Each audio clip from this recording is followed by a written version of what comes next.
He came in with power written all over him, the billionaire CEO everyone whispered about when he entered a room. To him, ordering a steak was just another routine moment in a life of control and command.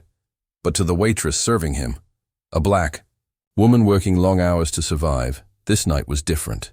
As she placed the plate in front of him, her hand trembled ever so slightly. Then, without a word, she slipped him a folded note.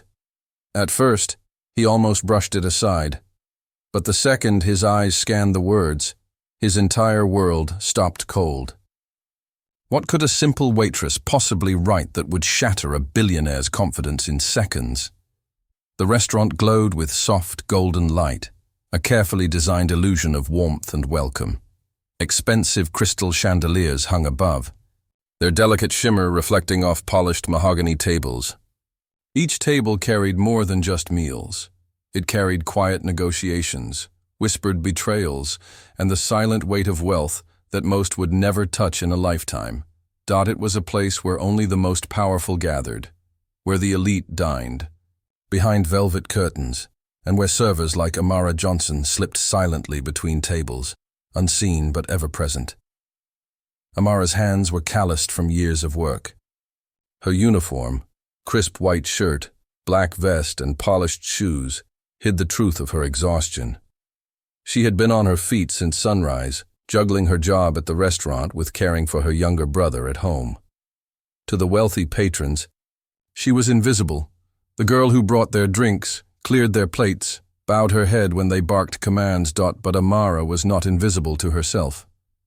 Every night she rehearsed dreams as she walked home in the dark, dreams of finishing her degree, of proving to her brother that sacrifice meant something, of someday escaping the endless cycle of barely enough. And on this particular night, fate pulled her closer to that moment than she could have ever imagined. The entrance of the billionaire. The doors opened, and instantly the air shifted. Conversations lowered, glances darted, and spines straightened. Victor Langston, Billionaire CEO, entered the room like he owned it, because in many ways he did. His name was etched on skyscrapers, stamped across financial news outlets, and whispered with both reverence and fear in boardrooms worldwide. Victor was tall, broad-shouldered, and dressed in a charcoal suit tailored so perfectly it seemed to move with him. He exuded the effortless confidence of someone who had never known a no that stuck.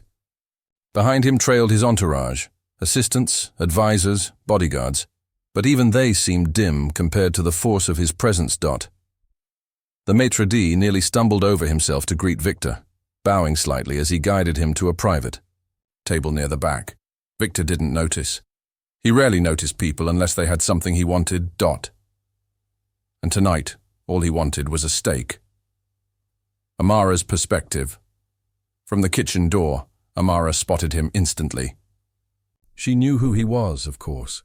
Everyone did.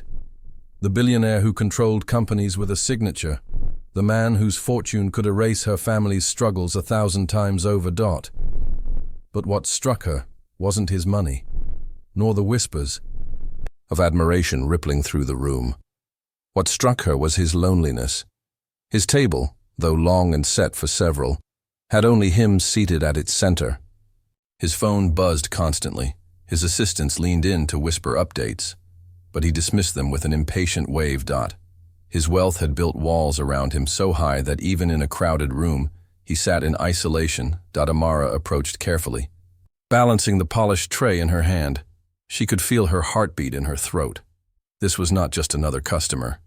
This was a man who lived in a world she had only seen through headlines and news snippets. Yet as she set down his glass of water, she couldn't help but notice the fatigue etched in his eyes.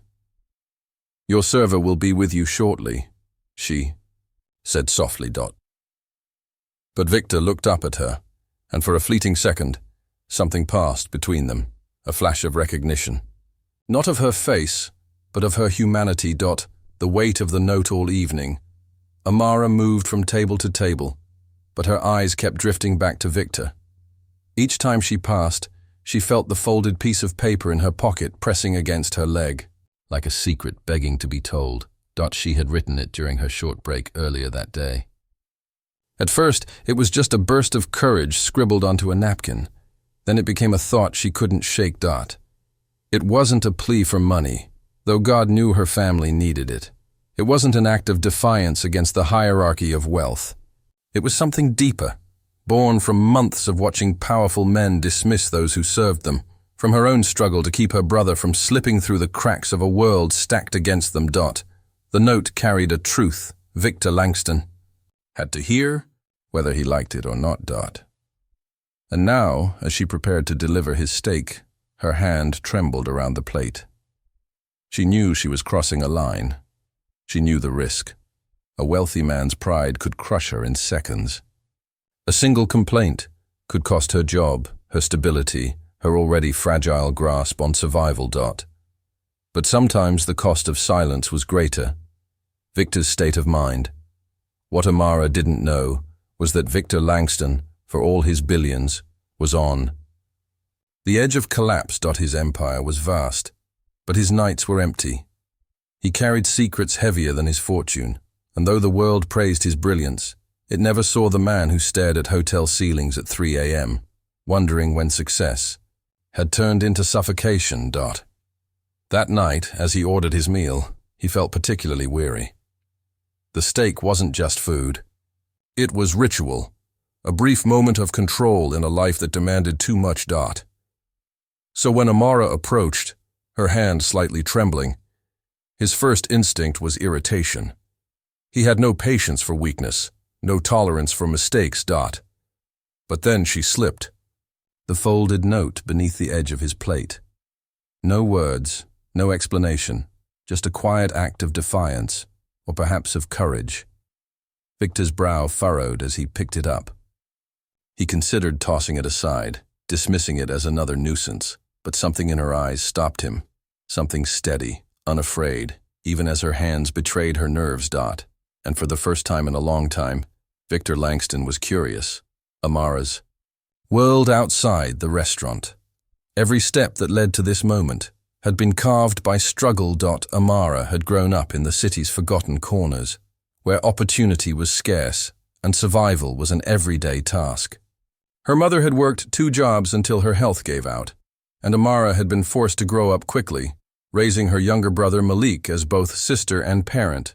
Malik was bright, curious, and filled with potential, but also restless, teetering on the edge of dangerous choices. Amara's greatest fear was losing him to the same streets that swallowed so many boys his age. That was why she worked double shifts, why she studied at night despite exhaustion, why she carried hope like a fragile flame she refused to let die. The note she slipped to Victor wasn't about herself. It was about Malik, about kids like him, about the countless lives invisible to men like Victor, whose decisions shaped the very world that oppressed them. It was a desperate gamble. That one sentence could pierce the armor of a man who had everything but empathy. The moment before, impact as. Victor unfolded the paper. Time seemed to slow. The restaurant's clinking glasses and soft piano music faded into background noise. Amara's pulse thundered in her ears. Would he laugh? Would he tear it apart? Would he summon the manager and demand she be fired? Or just maybe, would he listen? Amara stepped back, her breath caught in her chest. As the billionaire's eyes scanned the words she had written, the note was short. Barely a handful of words. But words carried power, and these were chosen to strike at the very heart of his empire. Victor's hand froze halfway across the table. His jaw tightened. His expression shifted from curiosity to disbelief, then to something darker, something Amara couldn't read. And in that moment, before he spoke, before the consequences revealed themselves, Amara knew she had changed everything. Victor Langston sat in the half-shadow of the restaurant's private section, his fork idle, his steak untouched. His hand held a small folded piece of paper, its edges slightly crumpled from where Amara had nervously clutched it. He opened it slowly, as though the paper might bite him. For a man accustomed to contracts worth billions, one handwritten note from a waitress should have been meaningless. And yet, his chest tightened as his eyes traced the few stark words. It read, Do you ever stop to see the people your empire forgets? No signature, no plea, no threat. Just a question. Victor's heart thudded in his chest, not from anger, but from the way the words cut through him like glass. He stared at them, at first dismissing the audacity, but then replaying the sentence in his mind over and over. The simplicity of it made it impossible to ignore. A war inside him, Victor, had spent decades climbing, clawing, and crushing his way to the top of the business world. His empire stretched across industries, banking, construction, real estate, and more. He employed tens of thousands. People saw him as untouchable, ruthless, a titan of modern capitalism. But in private, Victor knew the truth. He had forgotten. He had long ago trained himself not to look too closely at the human cost of his decisions. The factory workers paid barely enough to live, the small businesses bulldozed by his acquisitions, the communities uprooted to make room for luxury towers. He told himself it was just business. That was how he survived the guilt when it clawed at him in the quiet hours. And now, this note, delivered not by a protester, not by an activist, but by a waitress, a woman invisible to most men like him, had cut straight into the rot he tried. So hard to bury. His appetite evaporated. He pushed the steak aside. Amara's fear from across the room. Amara continued working. To anyone watching, she was just another server moving briskly between tables, refilling glasses, delivering dishes, smiling politely. But inside, she was unraveling. What had she done? She replayed the moment again and again, the way his brow furrowed, the way his hand froze with the note in his grip. Had she just destroyed her only source of income? Would the manager fire her the second Victor snapped his fingers? She thought of Malik, waiting at home with his school books spread across the kitchen table. She thought of the rent due in a week, of the groceries running low. If she lost this job, everything would collapse. Yet, beneath the panic, there was something else, an ember of defiance. She had spoken truth to power. For once, she hadn't swallowed her voice. Victor observes. Her Victor sat back in his chair, silent, his eyes drifting toward Amara as she moved between tables. She didn't notice him watching. He studied her closely now, the way she carried herself with quiet strength, the exhaustion in her shoulders, the patience in her movements. She was young, yet her eyes told a different story. A story of sacrifice, of burdens carried too soon. There was something about her that unsettled him. Not because she was a threat, but because she embodied something he had lost long ago. Conviction. For years, Victor had surrounded himself with yes-men, sycophants, and opportunists. No one dared to speak to him with honesty. No one challenged him without expecting something in return. But this waitress, she had risked everything to confront him with 9 simple words. And suddenly, Victor wanted to know why. The manager intervenes. The restaurant's manager, a nervous man in his 40s, noticed Victor's unreadable expression and panicked. He rushed over, bowing slightly, his voice dripping with forced politeness. "Is everything all right, Mr. Langston? Was there an issue with the service? With your waitress?" Victor didn't answer right away. He tapped the folded note. Against the table, his gaze still fixed on Amara. The manager's face paled. "If she's done anything inappropriate, I assure you, she will be disciplined immediately." Victor finally looked at him. His eyes were cold, sharp, the kind of gaze that could make grown men crumble. "Leave her," he said flatly. "Do not touch her." The manager blinked, startled. "Of course, sir, as you wish." He retreated quickly, relief and confusion etched into his features. Victor rarely defended anyone. Yet something about Amara made him unwilling to see her punished for daring to hand him truth. Amara's past echoes. While Victor brooded over the note, Amara continued her shift with her mind spiraling back through memories. She remembered her mother's words the night before she passed away. "Never let them make you feel small, Amara. Even if the world doesn't see you, you must see yourself. Those words had carried her through long nights of working double shifts, through Malik's tears when he asked why their father had left, through the endless cycle of bills and broken promises. And tonight when she wrote that note, it was her. Mother's voice echoing in her mind. Maybe she had nothing material to give. Maybe she couldn't change the world with wealth or influence. But she could remind one powerful man of his humanity. If it cost her everything, so be it. Victor's decision. Victor read the note again. Then again. Each time, the words seemed heavier. For years, he had buried questions like this under numbers, strategies, and ambition. He had trained himself to ignore the human toll, to measure success only in profit and dominance. But this single question refused to be ignored. And so, against his own instincts, he decided he had to speak to her. Not as a CEO, not as a billionaire, but as a man confronted with his own reflection. The summons. When Amara returned to collect the empty plates from a nearby table, she felt a sudden chill crawl up her spine. The manager approached again, but this time his voice was nervous in a different way. Amara, Mr. Langston has requested to see you, privately. Her breath caught. The tray nearly slipped from her hands.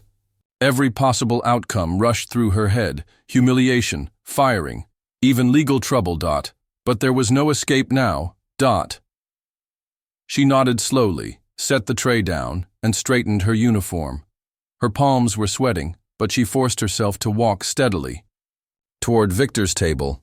Every eye in the restaurant seemed to follow her. Face too. Face Victor waited, his expression unreadable. The note sat folded neatly in front of him.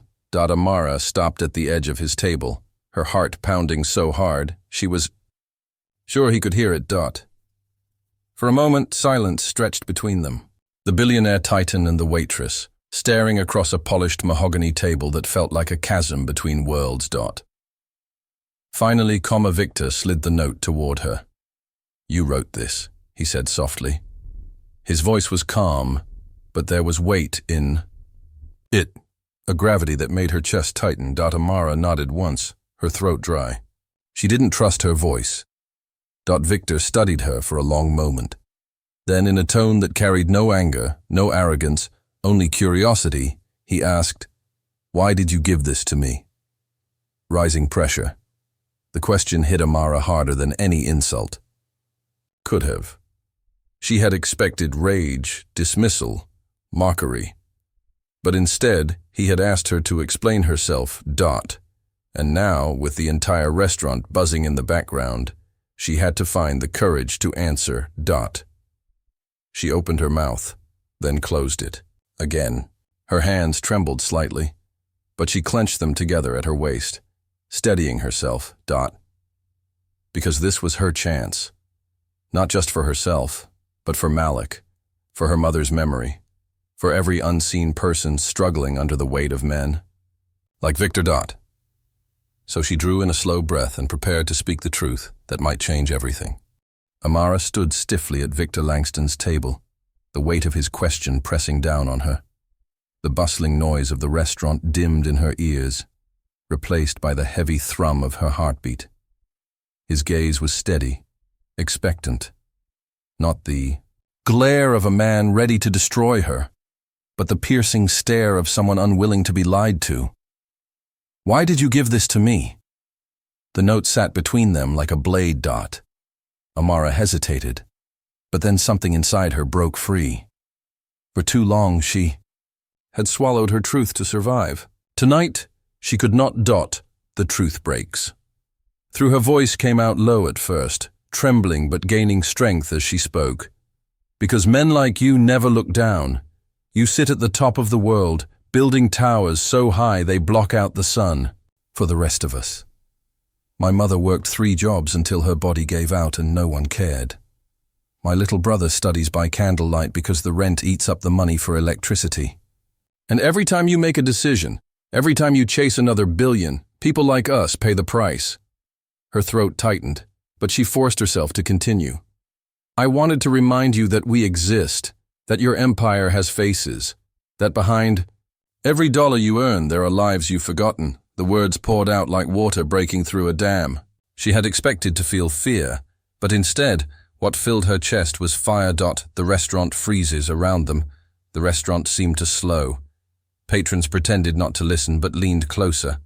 Servers passing by glanced nervously. The manager wrung his hands in the corner, silently begging the scene not to erupt into scandal. But Victor didn't move. He didn't shout. He didn't dismiss her. He just listened. And that was more terrifying than anything. Victor's unraveling. For the first time in years, Victor Langston felt naked in public. Her words had stripped him of his armor, his wealth, his titles, his carefully cultivated image of power. She had spoken the truth he avoided in boardrooms, in penthouses, in the glossy pages of financial magazines that celebrated him. He remembered the workers striking outside his factories, the news reports about families evicted to make way for his developments. He had ignored them all, convinced it was the price of progress. But now, standing in front of him, was the human cost in flesh and blood. A waitress with tired eyes and a brother at home by candlelight. And he had no shield against her truth. His voice breaks. Victor tried to speak, but his throat felt dry. He cleared it once, then again, before finally managing, "Do you think I don't know?" His voice cracked, startling even himself. "I've told myself for years that I had no choice. That to stay on top, I had to play the game the way it's always been played. I thought, if I didn't, someone else would, and it would all be for nothing." He looked down at the note again. "Do you ever stop to see the people your empire forgets?" His hand trembled slightly. "For the first time," he admitted softly, "someone made me stop." Amara's Riskamara blinked, caught off guard. She hadn't expected to hear vulnerability. She hadn't expected him to admit anything at all. But she couldn't let herself be softened. "Not yet." "Knowing isn't enough," she said firmly, her voice steady now. "If you really saw us, if you really cared, you'd change the way you build. You'd choose people over profit. But you don't. And that's why I wrote the note." The entire room seemed to tighten. Even the clink of silverware had stopped. Victor's jaw tensed. She had confronted him on his throne, and he had no easy escape. A mirror. Held up in that moment, Victor saw her not as a waitress, not as a voice of defiance, but as a mirror. She reflected everything he had avoided, the sacrifices of the invisible, the cost of his greed, the humanity he had abandoned. He remembered his own mother, a seamstress who had worked her fingers raw to put food on the table.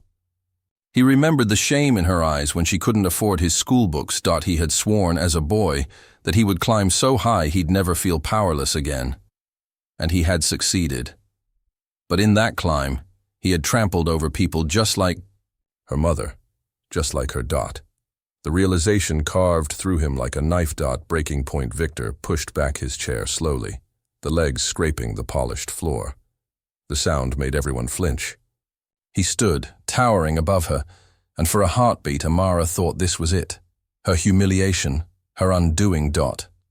But instead of rage, his voice carried something different, a raw, aching confession. "You think I don't see you?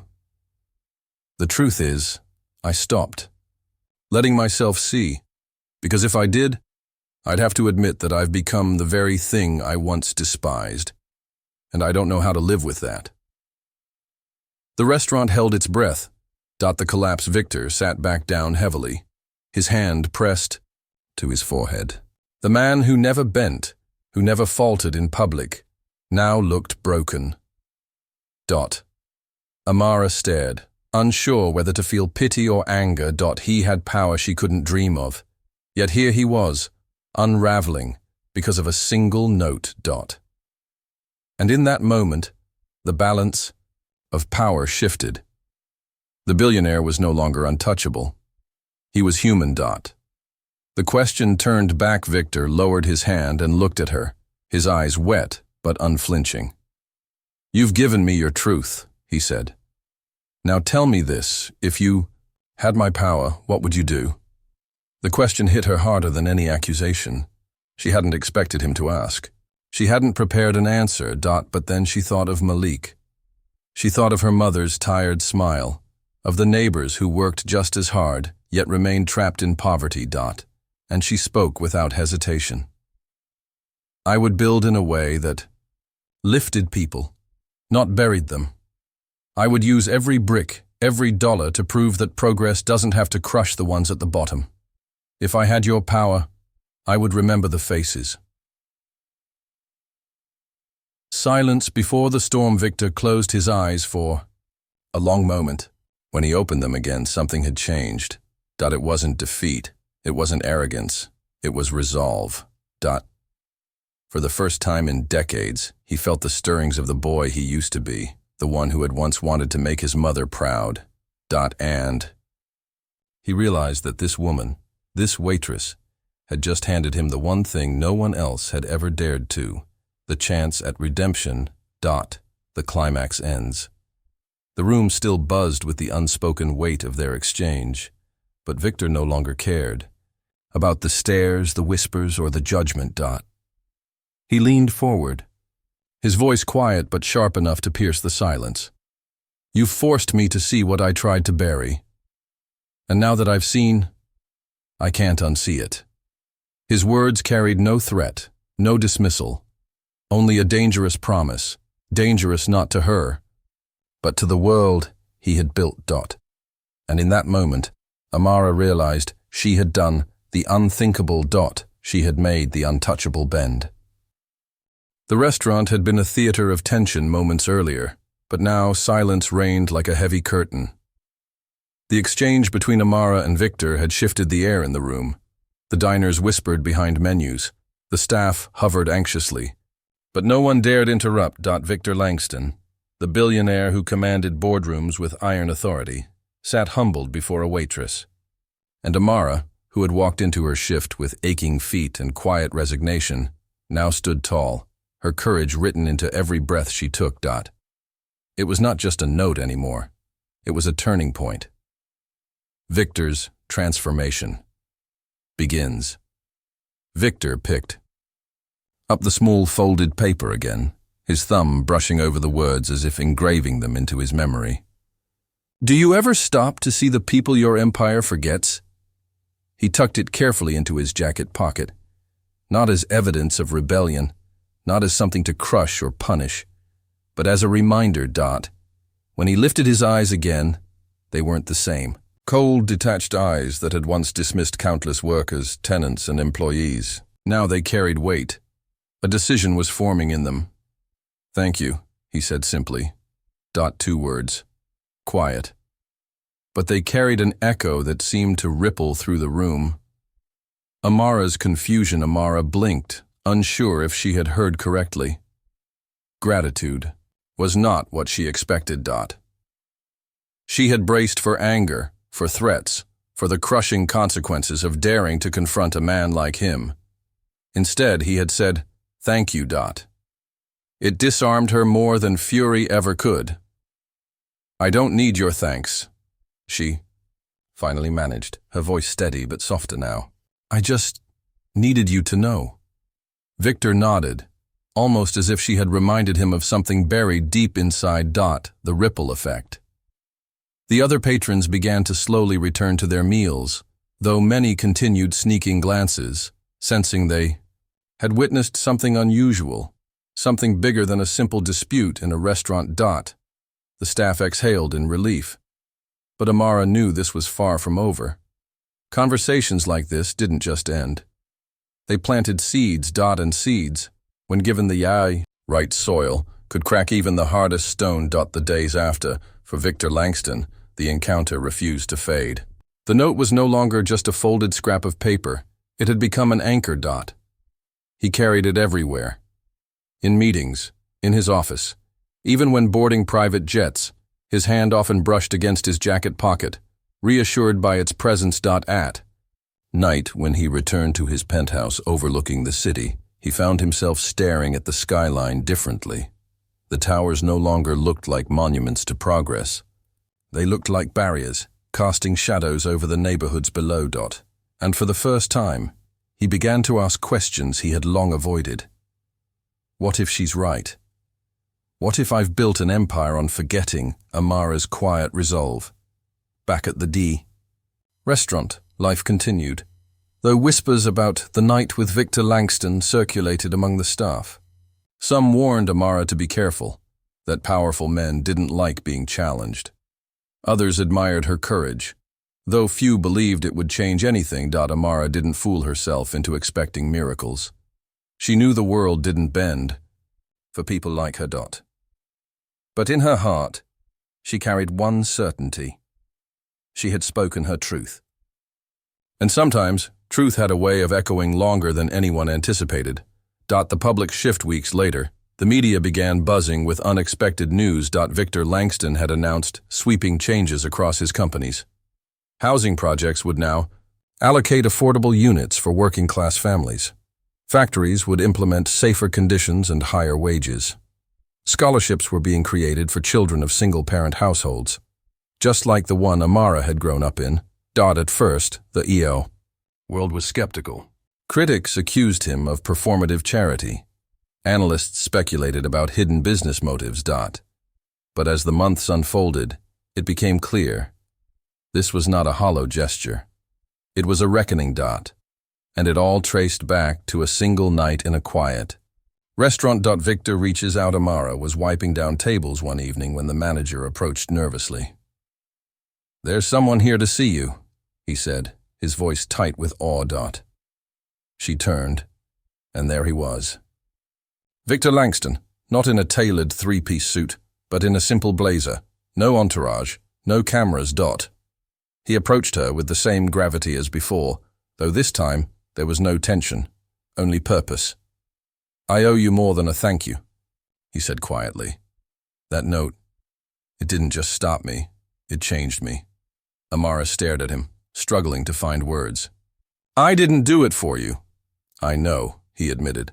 "That's why it mattered." An unexpected offer. Victor didn't stop there.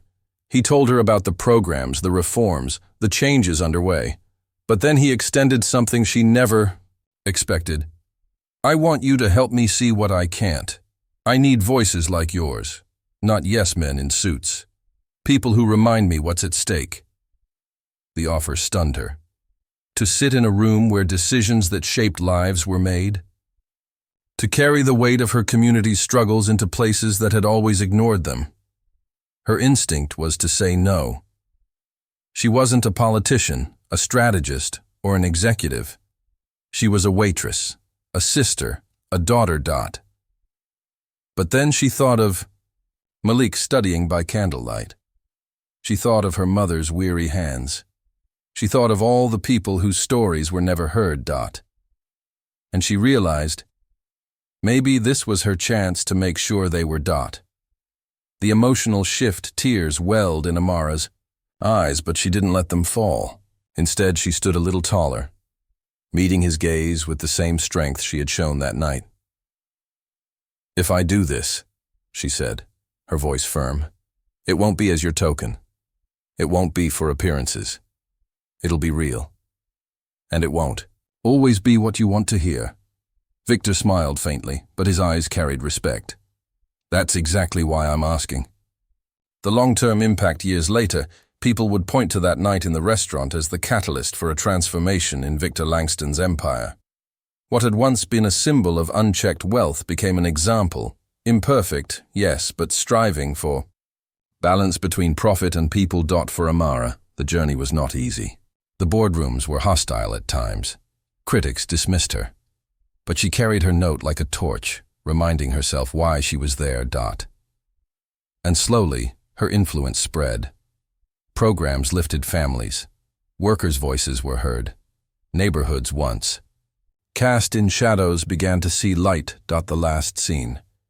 One evening, years later, Victor stood on the balcony of a new housing complex, affordable, sustainable, filled with families who had once been forgotten. Beside him stood Amara. He pulled out his wallet, unfolding a small, worn scrap of paper. The ink was faded, but the words still clear. "Do you ever stop to see the people your empire forgets?" He handed it to her. "I don't need it anymore," he said softly. "Because now, I do see them." Amara's chest tightened as she took the note. It was no longer just a question. It was an answer, lived out in brick, steel, and human lives transformed. For the first time in years, she allowed the tears to fall. And as the sun dipped below the horizon, casting golden light across the city, it was clear. A waitress's courage had not only stopped a billionaire cold, it had changed the course of countless lives forever.